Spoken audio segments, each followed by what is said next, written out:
Right now, Bernie Sanders is keeping up the pressure on Hillary Clinton. Sanders defeating Mrs. Clinton in West Virginia last night. She still holds a huge lead in the delegate count, though. Right now, she's holding an event at a community college in Blackwood, New Jersey, ahead of next month's primary, which she is favored to win. So what is the Sanders game plan? Ian Pryor is a communications director for American Crossroads. Garland Nixon is a Democratic strategist and radio talk show host. Garland, to you first. What's in it for Bernie? He can't win in the delegate count, we are told.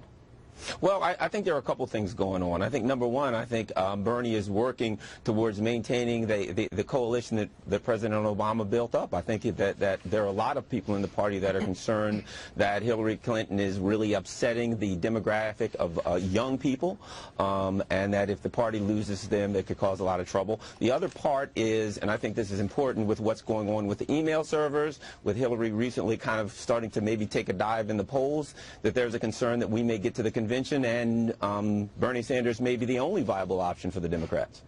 You're serious that that could happen?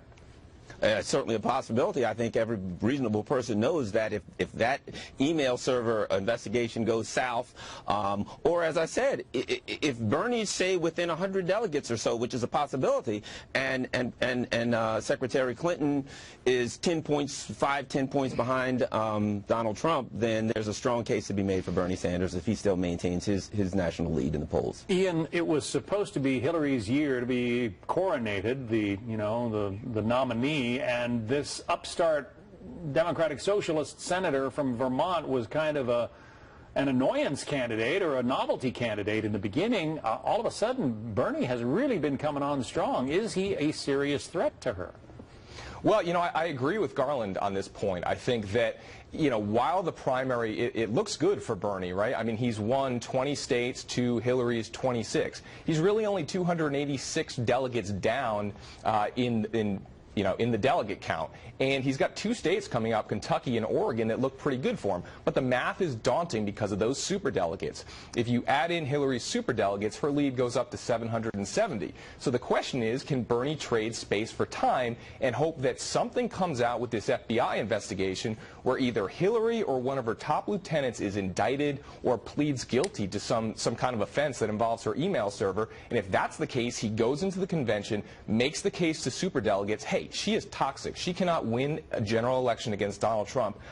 I'm your best option. I'm the only guy that can win, and that's his path to the nomination. And, he didn't want to talk about those damn emails before, but that might be his Hail Mary play. Yeah.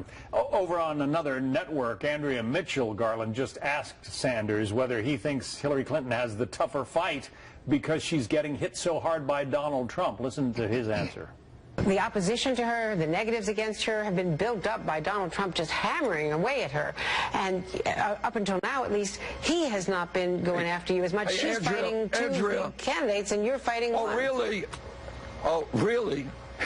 Andrea, in every state that we have won, in 19 states, we have had to take on the entire Democratic establishment. We've had to take on senators and governors and mayors and members of Congress. That's what we have taken on. So please do not moan to me about Hillary Clinton's problems. He doesn't seem to have a lot of sympathy. Garland, how do you see it? Well, I think that, there's a lot of validity to what Bernie says. You can go online and find a letter that Bernie, I think about a week ago or less, wrote to the DNC about his issues with the convention being tilted towards Hillary Clinton. So I think it cements his position as an outsider, and I think that what he's saying is valid, and, certainly someone who's struggling against a DNC in which the chair of the DNC is the former chair of Hillary's 2008 campaign is certainly going to feel that he's being slighted a bit. Meantime, there's another heavyweight Democrat who's weighing in on all of this, the presidential race, and Hillary Clinton versus Donald Trump. We're talking about Joe Biden, who many thought would get into this race himself. Listen. Well, yeah, I think he has been underestimated from the beginning, but I also think that it's really very, very early. But I think what's going to happen here is that the constant attack coming from Republican side, the sort of vitriol that's pouring out, I don't think that's going to wear well over the next several months. So I feel confident that Hillary will be the nominee, and I feel confident she'll be the next president. The vice president also was not mincing words, saying he would have been the best option and president if he had run, but the timing was not right because of the recent death of his son, Beau. I had planned on running. It's an awful thing to say. I think I would have been the best president, but it was the right thing, not just for my family, for me. I would have been the best president. Kind of a backhanded compliment, I guess. Ian, what do you make of that? Well, you know, if there's one thing you can say about Joe Biden, he says what's on his mind. He does not mince words. And I think, honestly, he's looking at the two Democrats, and he sees a fundamentally flawed candidate in Hillary Clinton that the majority of the country does not like, the majority of the country does not trust, and she's barely outpacing Bernie Sanders, who, as you said, nobody had heard of, you know, a year and a half ago outside of Vermont. And he's probably looking at it saying, you know, geez, I could have done a better job than this. And I'll tell you what, between a 74-year-old socialist Bernie Sanders and crooked Hillary Clinton, I tend to agree that Joe Biden would be the better candidate than those two. Garland, very quickly, is he out of the race? Absolutely, completely?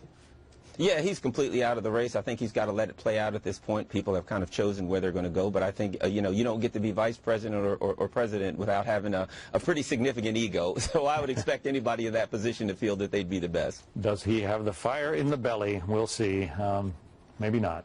All right, Garland, Nixon, Ian, thanks very much. We appreciate it. Thanks, John.